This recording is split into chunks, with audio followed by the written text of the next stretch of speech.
ओम अज्ञानतिमिरान्धस्य ज्ञानाञ्जनशलाकयः चक्षुरुन्मिलितं येन तस्मै श्रीगुरुवे नमः। हरे कृष्णा। आज गीता श्रृंखला के 88वें सत्र में आप सभी भक्तों का हार्दिक स्वागत है।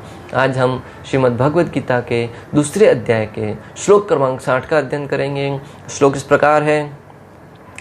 यतो ह्यपि कौन्तेय पुरुषस्य प्रसितः इंद्रियाणि प्रमादीनि हरन्ति प्रसवं मनः।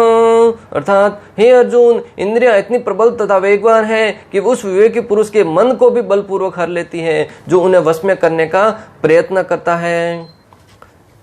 यहाँ पे भगवान श्री कृष्ण अर्जुन को सचेत कर रहे हैं कि तुम अगर सोचते हो कि मैं अपने मन को वश में कर लूंगा, अपने इंद्रियों को वश में किया हुआ हूं, मैं इतना शक्तिशाली हूं, तो तुम्हारे अंदर ये भ्रम है।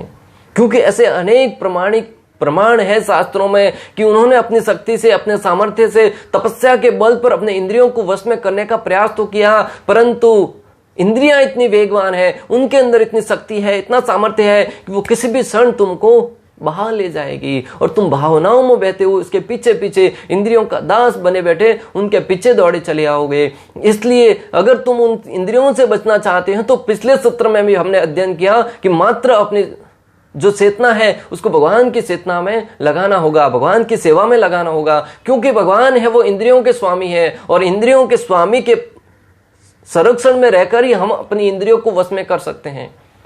अगर किसी को वश में करना है तो उसके स्वामी के पास जाना होगा, उसके स्वामी से बात करना होगा। अगर किसी लेबर को अपने यहाँ पे काम के लिए बुलाना है, आप उसके पास जाएंगे, वो कहेगा मेरे मालिक से बात कीजिए। जब उनका मुखिया होता है उनसे बात करेंगे और वो आदेश देगा तो वो तुरंत तुम्हारे साथ चला आएगा। उसी प्रकार इंद्रियों के स्वामी है श्री कृष्ण।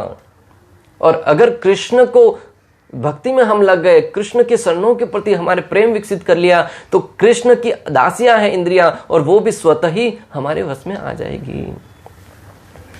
भगवान अर्जुन के माध्यम से हमें सचेत कर रहे हैं कि इंद्रियों को वश में करने वाला विवेकी पुरुष भी कभी उनका शिकार बन सकता है। भगवान यहाँ पे बताना चाह रहे हैं कि इंद्रियों को अपने वश में करता हुआ प्रतीत होने वाला विवेकी पुरुष भी कभी भी उस इंद्रियों का शिकार बन सकता है। ये कोई सामान्य बात व्यक्ति नहीं कह रहा है, ये स्वयं श्री कृष्ण कह रहे हैं जो इंद्रियों के स्वामी है। भक्तों, वो उनको ठीक ठीक पता है कि उनकी जो सेविका है वो कितनी प्रबल है। किसी व्यक्ति को अपने शक्ति का, सामर्थ्य का ठीक ठीक पता होता है कि मेरे पास कितनी शक्ति है, तो उसी प्रकार भगवान को पता है कि इंद्रियां हैं वो कितनी वेगवान है। मनुष्य भले अपनी तपस्या से कितना ही उनको कंट्रोल में रखने का प्रयास करे, परंतु उनका वेग है वो कभी ना कभी ऐसा प्रज्वलित होगा कि वो उसकी तरफ उसको लेके ही जाएगी। अनेक विद्वान, ऋषि, दार्शनिक तथा आध्यात्मवादी इंद्रियों को वश में करने का प्रयत्न करते हैं, किंतु उनमें से बड़ा भी कभी न कभी विचलित मन के कारण इंद्रिय भोग का लक्ष्य बन जाता है। ऐसे शास्त्रों में अनेक दृष्टांत आते हैं कि व्यक्ति ने हजारों साल तक तपस्या करी। पिछले सत्र में हमने सौबरी ऋषि का उदाहरण पढ़ा कि तपस्या करने के उपरांत भी वो व्यक्ति, उसका मन है वो स्थिर नहीं था भक्ति में, और प्रबल मन है वो धीरे धीरे उसको इंद्रिय भोग की तरफ लेके ही चला जाता है। भक्तों, विश्वामित्र मुनि का उदाहरण आता है। विश्वामित्र मुनि एक क्षत्रिय थे, परंतु उनके अंदर इच्छा थी कि वो बड़े बड़े साधु बनना चाहते, तपस्वी बनना चाहते, अपनी इंद्रियों को वश में करना चाहते हैं।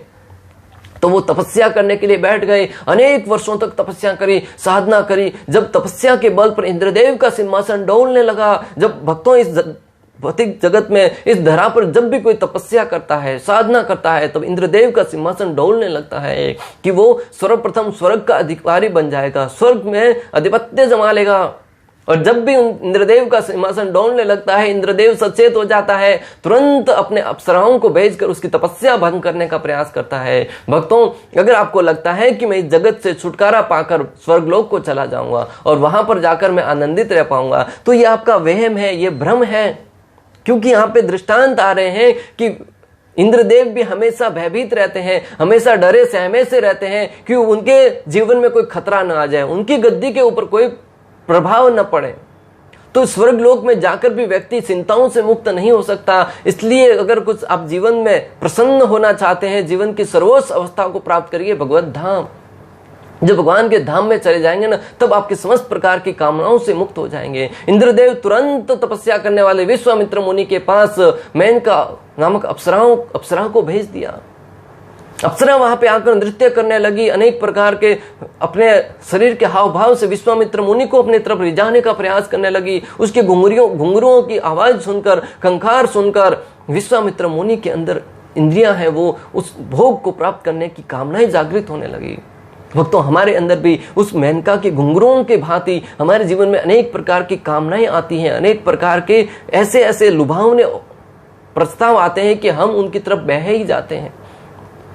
विश्वामित्र मुनि अनेक वर्षों से तपस्या कर रहे थे, परंतु जैसे ही उन्होंने मेनका को अपने समक्ष देखा, तुरंत उनके अंदर कामनाएं जागृत हो गई और वो उनके साथ रहने लगे। 1000 साल तक तपस्या करने के उपरांत भी जब उनका मन है वो उसमें बह गया और उनके साथ भोग करते करते विश्वामित्र मुनि को एक बार पता चला कि मैं तपस्या करने के उद्देश्य से यहाँ पे आया था, मेरा ध्येय कुछ और था, मुझे जाना मुंबई था, परंतु मैं किसी और दिशा में जा रहा हूं। तुरंत उन्होंने मेनका से अपना संबंध तोड़ा और पुनः समाधि में बैठ गए, तपस्या करने बैठ गए और उन्होंने अब की बार प्रण लिया था कि भले कुछ भी हो जाए मैं अपनी इंद्रियों को वश में रखूंगा, मैं किसी प्रकार से उनको उसमें बह नहीं जाऊंगा। पुनः तपस्या करने में लीन हो गए। भक्तों, कुछ समय के उपरांत इंद्रदेव का सिंहासन पुनः डोल गया। समस्या टली थी परंतु समस्या समाप्त नहीं हुई थी। इस जगत के भी यही रीत है कि आप समस्याओं को टाल तो सकते हैं परंतु समस्याओं को समाप्त नहीं कर सकते। अगर समस्याओं को समाप्त करना है तो एकमात्र श्री गोविंद की शरण में जाना होगा। जब भगवान श्री कृष्ण की कृपा होगी ना, तब समस्या जड़ से समाप्त हो जाएगी और समस्याओं को जड़ से समाप्त करना ही उसका मूल रूप से उपचार है। समस्याओं को टालना, कब तक टालते रहेंगे, समस्या सामने आती रहेगी। परंतु अगर भगवद गीता का अध्ययन करके अब इस सिद्धांत को सीख जाएंगे कि जीवन का समस्या क्या है। जीवन की समस्या रोटी कपड़ा मकान नहीं है। जीवन की समस्या खाना पीना या गरीबी हटाना ये सब नहीं है। जीवन का समस्या युद्धों से बचना ये सब जीवन की समस्या नहीं है। जीवन की वास्तविक समस्या क्या है? जन्म मृत्यु जरा व्याधि। इस जन्म मृत्यु जरा व्याधि के चक्र से जब व्यक्ति मुक्त हो जाएगा तब वास्तविक समस्या उसके जीवन की समाप्त हो पाएगी। व्यक्ति को ये पहले जन्म मृत्यु के चक्र से छुटकारा प्राप्त करने के लिए ये तो मालूम होना चाहिए कि मैं कौन हूं, मैं कहां से आया हूं और मृत्यु के उपरांत मुझे कहां जाना है। जब व्यक्ति के मन में पहला प्रश्न ये उठेगा, हु एम आई, मैं कौन हूं, तब व्यक्ति सोचेगा कि इसके विषय में जिज्ञासा करेगा, जानने का प्रयास करेगा कि मैं जानूं कहां से। तब वो शास्त्रों का सहारा लेगा, आचार्यों के पास जाएगा और वहां से जब सुनेगा तब उसकी चेतना धीरे धीरे शुद्ध होती जाएगी और वास्तविक ज्ञान उसे प्राप्त होगा। इस भौतिक जगत का ज्ञान है भक्तों आपको उपाधियां प्रदान कर लेगा, धन प्राप्त करने के लिए अनेक प्रकार की सहायता कर सकता है, परंतु जन्म मृत्यु के चक्र से मुक्ति प्राप्त करने के लिए एकमात्र रास्ता है शास्त्रों का ज्ञान। मुक्ति के दाता भगवान मुकुंद की शरण ग्रहण करना। इंद्रदेव भयभीत था। इंद्रदेव ने पुनः मेनका को भेजा कि जाओ विश्वामित्र मुनि की तपस्या भंग करने पर क्या हो। मेनका आई, अनेक प्रकार से विश्वामित्र मुनि को अपनी तरफ रिझाने का प्रयास किया, अनेक प्रकार से नृत्य किए, घुंघरू बजाए, परंतु विश्वामित्र मुनि अब की बार सचेत थे कि नहीं, मैं भावनाओं में बहूंगा नहीं, मैं इंद्रियों के वश में आऊंगा नहीं। अनेक समय तक वो नृत्य करती रही। तब अंत में विश्वामित्र मुनि को क्रोध आया और क्रोध में आकर उन्होंने जैसे ही अपनी आंखों को खोला, मेनका को वहां पर भस्म करने का प्रयास किया। भक्तों, विश्वामित्र मुनि अब की बार इंद्रियों के भोग करने में बहे तो नहीं, परंतु क्रोध करना भी एक इंद्रिय ही का ही कार्य है। काम, क्रोध, लोभ, मोह, मद, मत्सर्य, अहंकार, ईर्ष्या, द्वेष, यही तो सबसे बड़े हमारे दुश्मन है। क्रोध व्यक्ति को न चाहते हुए भी कभी कहीं ना कहीं आ ही जाता है। छोटी छोटी बात को लेकर क्रोध आ जाता है। किसी ने हमारे सामने देखा तक नहीं, हमको क्रोध आने लगता है। किसी ने हमारी बात सुनी नहीं, हम क्रोधित हो जाते हैं। किसी व्यक्ति ने हमारे प्रति कोई ऐसे शब्द कह दिए जो हमारे कानों को अच्छे नहीं लगे, हम क्रोध करने लगते हैं। इस क्रोध के वश में आकर व्यक्ति तिनका प्रति क्षण जलते रहता है। मृत्यु के उपरांत चिता में जलना अलग है और चिंता में जलना अलग है। भक्तों, हम क्रोध के कारण हर समय थोड़ा थोड़ा जलते रहते हैं। कोई व्यक्ति हमारे बारे में क्या सोचता है वो सोच के भी हम अगर बार बार क्रोधित होते रहेंगे तो क्रोध है वो हमारा सबसे बड़ा शत्रु है। बाहर कोई व्यक्ति हमारा शत्रु हो ना हो, क्रोध है वो सबसे बड़ा शत्रु है। क्रोध व्यक्ति को अंदर ही अंदर समाप्त करते जाता है। इसलिए क्रोध से ऊपर उठने का प्रयास कीजिए भक्तों, और क्रोध से ऊपर उठने के लिए जो प्रसन्नचित्त व्यक्ति है उसके शरणों में जाना होगा। प्रसन्नचित्त व्यक्ति कौन है?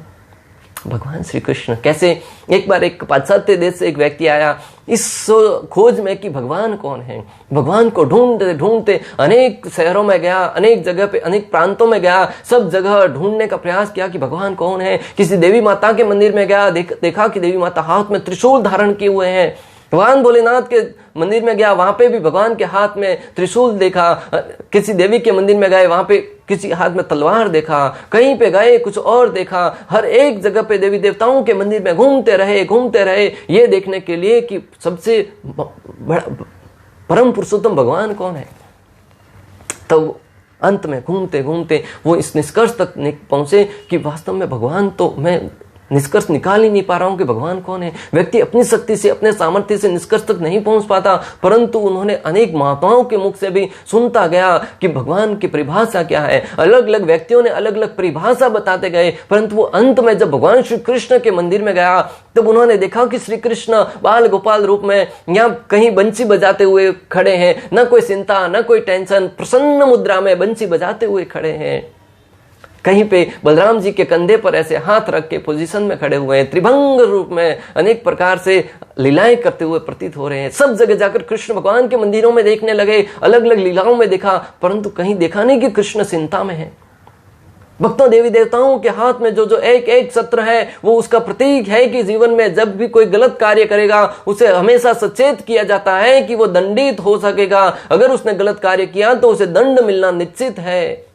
परंतु भगवान हमेशा स्माइल देते रहते हैं, हंसते रहते हैं। वो प्रमाणित करता है कि अगर आप प्रसन्न होना चाहते हैं जीवन में तो भगवान की शरण, भगवान मुकुंद की शरण में जाना होगा। वो इस निष्कर्ष तक पहुंचा कि जिसे न तो कोई चिंता है, न किसी प्रकार का भय है। अगर कोई भगवान है तो श्री कृष्ण है। तो जब अगर भगवान प्रसन्न है तो हम उसके सानिध्य में चले जाएंगे तो हम भी प्रसन्न हो जाएंगे। इस भाव से भगवान की शरण ग्रहण करनी चाहिए। अतः पूर्णतया कृष्ण भावना भावित हुए बिना मन का इंद्रियों को वश में कर सकना अत्यंत कठिन है। जब तक हम पूर्ण रूप से कृष्ण भावना भावित न हो जाएं, तब तक हम इंद्रियों को वश में नहीं कर सकते। कृष्ण भावनामृत की जो विधि है वो इतनी प्रमाणिक है। क्यों है भक्तों? क्योंकि वह व्यवहारिक है। वहां पे आपको हर एक इंद्रिय को भगवान की सेवा में लगाने का अलग अलग माध्यम बताया जाता है। अनेक प्रकार से किस प्रकार इंद्रियों को भगवान की सेवा में लगाया जाए उससे हमें संबंधित बताया जाता है। शास्त्रों में वर्णन आता है कि किस प्रकार व्यक्ति को चाहिए कि वो अपने एक एक इंद्रियों को भगवान की सेवा में लगाए। अपना जो मुखमंडल है उसको भगवान की लीलाओं को चर्चा करने में, भगवान की बारे में कथा करने में उसका उपयोग करना चाहिए। ग्राम्य वार्ता छोड़ के मात्र श्री कृष्ण की बारे में बातें करने के लिए लगाना चाहिए। जो कान है उसको इस जगत की अनेक प्रकार की बुराइयों को सुनने की बजाय मात्र कृष्ण कथा सुनने में उस कानों को लगाना चाहिए। जो हमारी जिह्वा है उसको अनेक प्रकार के व्यंजन खाने के बजाय भगवान को भोग लगा हुआ जो प्रसाद है उस भोजन प्रसाद को खाने में जब जिह्वा को लगाएंगे तब जिह्वा की शुद्धि धीरे धीरे होती जाएगी। अपनी पांव है उनको अनेक जगह पर भाग दौड़ करने के बजाय उन पांवों को श्री कृष्ण के मंदिर में जो तीर्थ स्थल है वहां पर जाने के लिए उन पांवों का प्रयोग करना चाहिए। जो हाथ है उनको हर जगह दूसरों के सामने जोड़ने के बजाय श्री कृष्ण के सामने जोड़ने के लिए, श्री कृष्ण की सेवा में जोड़ने के लिए उन हाथों का प्रयोग करना चाहिए। जब व्यक्ति भगवान के सामने जाकर दोनों हाथ उठाकर कहता है ना, हरे कृष्ण कृष्ण कृष्ण हरे हरे, हरे राम राम राम हरे हरे। अनेक व्यक्तियों के मन में प्रश्न आते हैं कि भगवान के सामने जाकर दोनों हाथ ऊपर उठाकर ऐसा क्यों कहते हैं। तो आचार्यगण समझाते हैं कि अगर कोई आप भगवान के सामने दोनों हाथ ऊपर उठाकर भगवान से कहेंगे कि मात्र मैं आपका हूं, मैं एकमात्र आपके आश्रय में जीना चाहता हूं, तब भगवान उसके ऊपर कृपा करते हैं। तो हम भगवान के सामने नाचते हैं ताकि इस दुनिया में इस माया के सामने न नाचना पड़े। भगवान नाचना तो पड़ेगा, अगर आप भगवान के सामने नहीं नाचेंगे तो माया के सामने नाचना पड़ेगा। अनेक प्रकार के कार्य इस दुनिया में करने पड़ेंगे। आज देखो ना, लोग पब में जाकर अनेक प्रकार के गलत जगहों पे जाकर नृत्य करते हैं, नाचते हैं और नशे में धूत होकर अनेक प्रकार से कार्यों में ऐसे विहिल हो जाते हैं जैसे उन्हें अपने शुद्ध बुद्ध की कोई ठिकाना नहीं रहता है। अपने पांवों को भगवान के मंदिर में जाने के लिए लगाए, हाथों को भगवान की सेवा में लगाए और जो नासिका है उसे भगवान को अर्पण किए हुए जो फूल हैं उनको सूंघने में लगाए। एक एक इंद्रियों को इस प्रकार भगवान की सेवा में लगाएं कि हमारा हर एक कार्य है वो भक्ति बन जाए। और उसके द्वारा जो कान हम कुछ और सुनने में लगा रहे थे, उस कान को जब कथा सुनने में लगाएंगे तो वहां से स्वतः ही हमारा ध्यान हट जाएगा। जिन जीवा को हम अनेक वस्तुओं को खाने में लगा रहे थे, जब उस जीवा को प्रसाद खाने में लगाएंगे तो हमारा ध्यान है वो उस जगह से स्वतः ही कट जाएगा। इस प्रकार हर एक इंद्रियां है वो मात्र श्री कृष्ण को प्रसन्न करने के लिए कार्य करेगी, तो हमारे जीवन का जो उद्देश्य है, दिशा है, वो पूर्ण रूप से बदल जाएगी और उस अवस्था में हम भक्ति के सर्वोच्च स्थिति तक पहुंच पाएंगे। इसलिए ये कृष्ण भावनात्मक जो विधि है ना, वो प्रामाणिक है और व्यवहारिक है, इसको आसानी से जीवन में उतारा जा सकता है। इसलिए तो आप देख रहे हैं कि आज कलयुग जैसे युग में भी पूरे विश्व में हजारों की मात्रा में नहीं, लाखों की मात्रा में नहीं, करोड़ों की मात्रा में लोग भक्ति कार्य कर रहे हैं और शुद्ध अवस्था में रहकर कृष्ण की सेवा कर रहे हैं। कल मैं एक वीडियो देख रहा कि नन्हा सा बालक 5 या 7 साल का बालक था, भगवत गीता लेकर दूसरों को गीता जयंती के शुभ अवसर पर भगवत गीता का वितरण कर रहा था।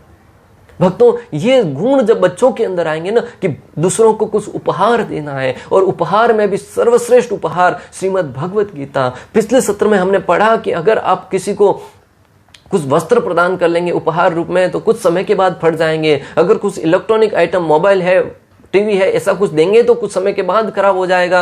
अगर कुछ आप फूल फ्लावर देने का प्रयास करेंगे, कुछ समय के बाद मुरझा जाएंगे। परंतु भगवत गीता रूपी उपहार देंगे ना तो उसका जीवन का दिशा और दशा दोनों परिवर्तित हो जाएगी। उसके जीवन के जो अंदर प्रकार के अनर्थ हैं वो धीरे धीरे स्वतः ही कम हो जाएंगे। तो जीवन का सबसे महत्वपूर्ण उपहार है श्रीमद् भगवत गीता। ये जब भी आप किसी के शादी का समय हो, कोई जन्मदिन का अवसर हो, सालगिरह हो, कोई भी अवसर हो, नए वर्ष का शुभारंभ हो, श्रीमद् भगवत गीता रूपी उपहार देने का प्रयास करें। उस उपहार को जब व्यक्ति प्राप्त करेगा ना तो उससे बढ़कर उसके पास प्राप्त करने के लिए कुछ नहीं होगा।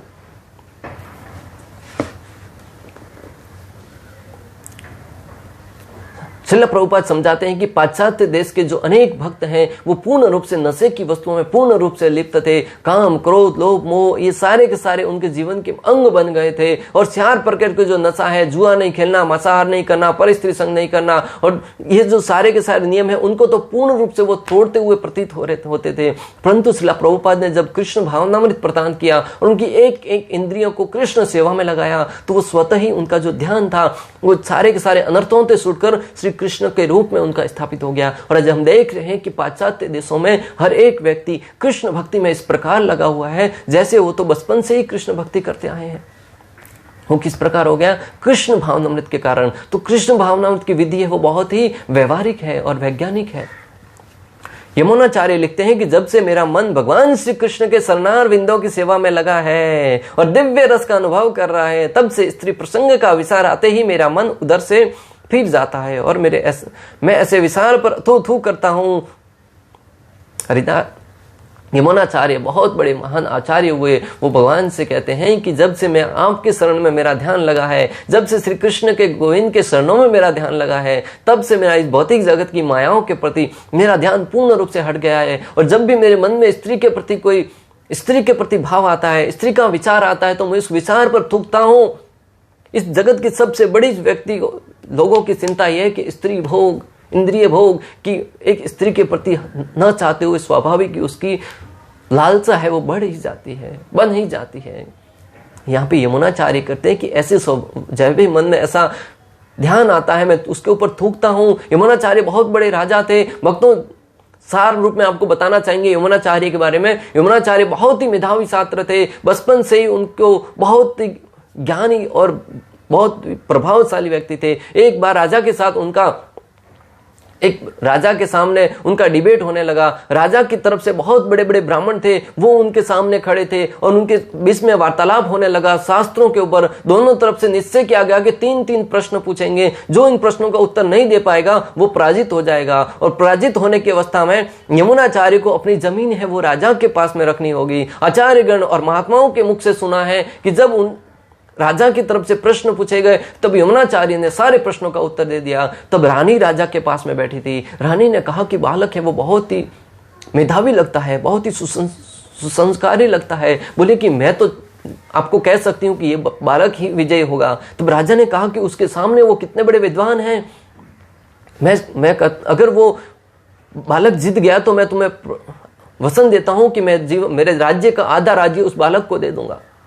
रानी ने कहा कि अगर ये बालक नहीं जीता ना तो मैं तुम्हारी दासियों के बीच में रहूंगा, रानी का पद छोड़ के दासियों के बीच में रहने लगूंगी। राजा और रानी के बीच में ऐसी वार्तालाप सुनकर सारा का सारा जो राजमहल था, वहां पे जितने भी मंत्रीगण थे, व्यक्ति बैठे थे, सब के सब इस आशा से देखने लगे कि अभी आगे होगा क्या। राजा की तरफ से उन्होंने प्रश्न पूछ लिए, यमुनाचार्य ने उत्तर दे दिए, परंतु यमुनाचार्य ने 3 प्रश्न पूछे। उसमें से प्रथम प्रश्न था कि उन्होंने उस व्यक्ति आचार्य से कहा कि तुम ये सिद्ध करो कि तुम्हारी माता बांझ है। यमुनाचार्य ने कहा कि तुम ये सिद्ध करो कि तुम्हारी माता बांझ है। वो व्यक्ति सोचने लगा कि मैं माता के गर्भ से मैंने जन्म लिया है और मैं ये सिद्ध कैसे करूं कि मेरी माता बांझ है। उन्होंने कहा कि नहीं, मुझे इसका उत्तर नहीं आता है, तुम ही उत्तर दे दो। तब यमुनाचार्य कहते हैं कि यमुनाचार्य कहते हैं कि मनु संहिता के अनुसार अगर किसी माता का एक ही पुत्र है तो उसे बांझ ही समझना चाहिए।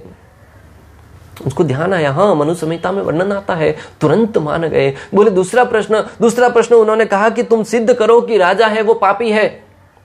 भी राजा के सामने ही राजा की तरफ से बैठे हैं और ये सिद्ध करना कि राजा पापी है, साथे तो सिद्ध कर सकते थे, परंतु उनको मन में भय था कि अगर राजा को मैंने पापी सिद्ध कर दिया तो राजा के दंड से कैसे बच पाऊंगा। तो उन्होंने कहा कि नहीं, राजा पापी कैसे हो सकते हैं, मुझे तो नहीं आता, तुम सिद्ध करो कि अगर ये सिद्ध करेगा तो राजा उसे दंड देंगे। तो यमुनाचार्य ने कहा कि राजा है हमारे, वो बहुत ही दयावान है, बहुत ही करुणामय है, सबके ऊपर बहुत ही अच्छे से राज करते हैं। परंतु शास्त्रों में वर्णन आता है कि जो प्रजा है, अगर वो प्रजा कोई पाप करे तो उसका 6ठा भाग है वो राजा को लगता है, और प्रजा का 6ठा भाग राजा को प्राप्त होने के कारण उस पाप का भागीदार राजा भी बन जाते हैं। राजा भी प्रसन्न और प्रश्न का उत्तर भी दे दिया। तीसरा प्रश्न उस यमुनाचार्य ने उससे पूछा कि ये सिद्ध करो कि जो रानी है वो व्यभिचारिणी है, रानी है वो श्रेष्ठ रानी नहीं है, पतिव्रता नहीं है। अभी राजा और रानी के सामने यह सिद्ध करना कि रानी है वो पतिव्रता नहीं है। बोले कि मेरी तो मृत्यु से मुझे पीछा कोई नहीं छुड़ा सकता। उन्होंने तुरंत कहा कि तुम ही उत्तर दे दो, मेरे पास इसका उत्तर नहीं है। यमुनाचार्य कहते हैं कि सब लोगों की आंखें उसकी तरफ गड़ाए बैठे थे कि उत्तर क्या देंगे, रानी को कैसे सिद्ध करेंगे कि वो पतिव्रता नहीं है। उन्होंने तुरंत उत्तर दिया। राजा पे अपने हाथ में तलवार लेके बैठे थे कि क्या उत्तर देता है, तुरंत उसको सर से गर्दन है वो अलग कर देता हूं धड़ से। उन्होंने उत्तर दिया कि एक राजा के अंदर 33 कोटि देवी देवताओं का वास होता है। राजा के अंदर 33 कोटि देवी देवताओं का वास होने के कारण वो रानी है वो राजा के साथ निवास करती है, और उस अवस्था में वो देवताओं के साथ भी उनका सहवास हो जाता है, और वो पतिव्रता नहीं रह गई।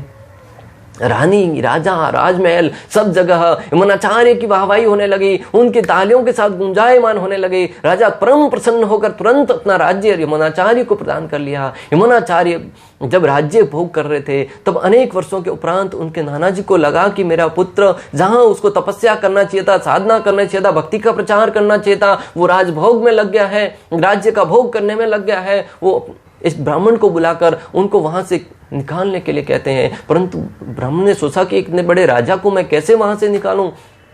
वो प्रतिदिन उन्होंने एक जो रसोईया था उनसे रिश्ता बना लिया और उनको भगवान का प्रसाद देते थे, और वो प्रसाद राजा को खाने में परोसते थे। राजा की मति जो रजोगुण में प्रवृत्ति हो रही थी, वो प्रसाद खाने के कारण धीरे धीरे सत्वगुण के स्तर तक आ गई। एक समय के बाद उस ब्राह्मण ने वहां पे जाना बंद कर दिया। तब राजा ने कहा कि वो ब्राह्मण कहाँ है जो भोजन के लिए लेके आता था। रसोई ने कहा कि वो ब्राह्मण तो आजकल नहीं आता है। जब राजा ने उसके विषय में पता करने का प्रयास किया तब राजा के सामने उस ब्राह्मण को बुलाया। ब्राह्मण ने कहा कि राजन, आपके लिए बहुत बड़ा खजाना मैंने देखा है, और उस खजाने के पास मात्र आप आएंगे तो वो उस खजाने के ऊपर आप राजा होने के नाते आपका ही अधिकार है। राजा ने कहा ठीक है, सारी सेना को तैयार किया। राजा उस ब्राह्मण ने कहा कि सेना साथ में नहीं लेके जाएंगे, मात्र आप अकेले आइए। रथ के ऊपर सवार होकर ब्राह्मण और राजा जा रहे थे। तब वहां पे ब्राह्मण बैठकर भगवत गीता के श्लोकों का उच्चारण करने लगा। श्लोकों का बहुत ही संस्कृत ढंग से उच्चारण करने लगा। राजा ने जैसे श्लोकों को सुना उसकी मति परिवर्तित हो गई और वो उसको अपनी भक्ति है वो जागृत हो गई।